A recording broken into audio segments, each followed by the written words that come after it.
1981 دلوريان DMC 12. طبعا يا اخوان السيارة هذه معروفة لانها طلعت في فيلم باك تو ذا فيوتشر. اوريكم معلوماتها بالكامل. الممشى 57,000 ميل. وهذه يا اخوان اوراقها من الوكالة او استكر الوكالة.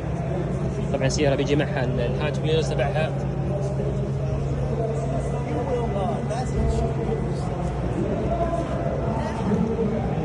هذه الداخلية ما شاء الله.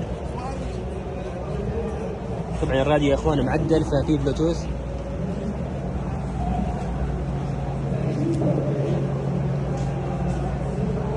ما شاء الله تبارك الله. طيب يا اخوان داخل المزاد يوم السبت باذن الله تعالى. وهذه زاوية اخرى من الداخلية ما شاء الله. ما شاء الله تبارك الله.